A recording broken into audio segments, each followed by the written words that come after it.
Prima atestare documentară certă a Bucureștiului datează din 1459, când prin Hrisovul din 20 septembrie, domnitorul Vlad Țepeș scutea de dări și întărea dreptul de proprietate al unor locuitori din cetatea București.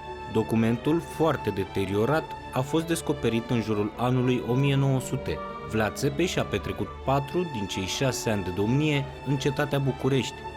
Totuși, Bucureștiul devenea oficial capitala țării românești 200 de ani mai târziu, sub domnia lui Gheorghe Dica.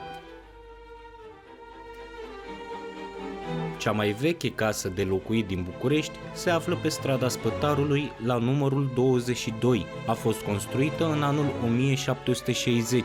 Numele străzii vine de la primul proprietar al casei, un boier cu rangul de spătar, al cărui nume nu se mai cunoaște. Acum poartă numele de Casa Melic, de la Jacob Melic, un proprietar armean din secolul XIX.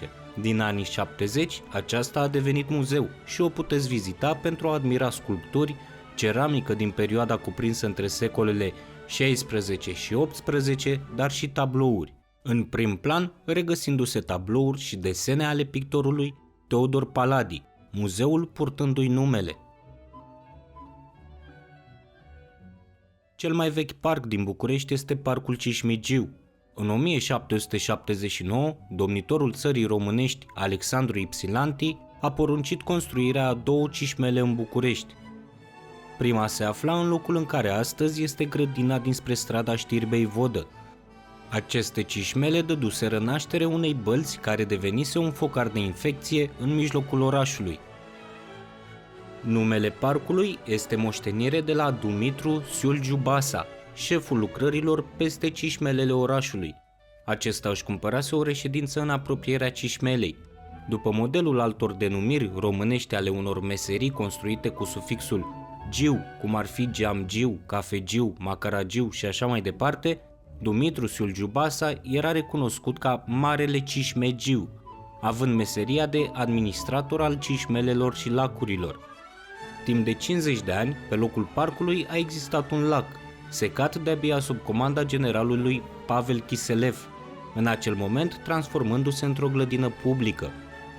Iar după alți 18 ani, domnitorul Barbu Știrbei dădea ordin pentru săparea unui heleșteu și al unui canal de legătură cu râul Dâmbovița. În 1852, parcul a fost împrejmuit cu ulugi, au fost montate canapele sau lavițe fără rezemătoare din lemn, iar în anul 1854 parcul a fost inaugurat oficial.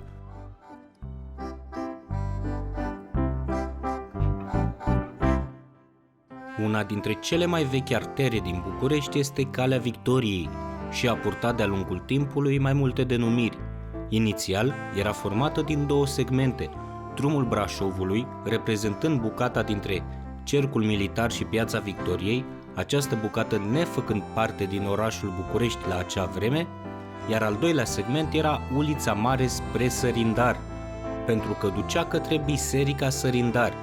În zilele noastre, acest segment este cuprins între Piața Națiunilor Unite și Bulevardul Elisabeta. În timpul domniei lui Constantin Brâncoveanu, aceste 2 drumuri au fost unite. În 1692 s-a construit din trunchiuri de copaci podul Mogoșoaiei. Acest nou drum făcea legătura între moșia domnitorului de la Mogoșoaia și Palatul Domnesc din București. La data de 8 octombrie 1878, după războiul de independență, armata română intra victorioasă în capitală. De atunci, numele bulevardului s-a schimbat în Calea Victoriei. Bucureștiul este al 6-lea oraș din Uniunea Europeană ca mărime și, din păcate, are cel mai mare grad de poluare fonică din Uniunea Europeană.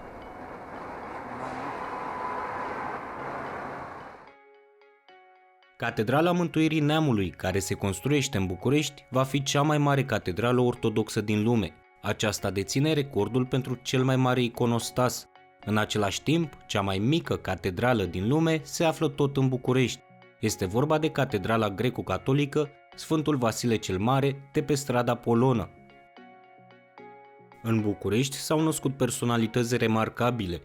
precum diplomatul și istoricul Neagu Juvara, inovatorul și inventatorul Henri Coandă, scriitorul Mircea Eliade, pianistul Dinu Lipati, tenismenul Ilie Năstase sau descoperitorul insulinei Nicolae Păulescu.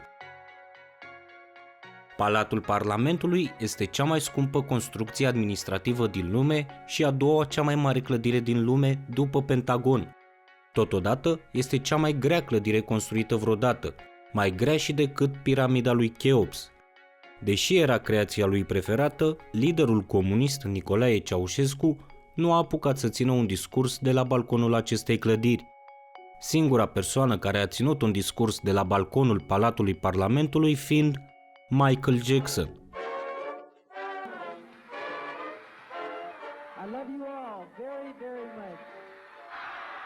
I love you.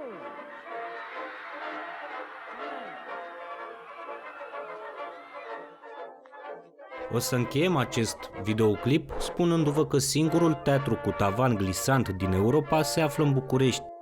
Este vorba despre Teatrul Odeon și se laudă cu acest tavan încă din anul 1974.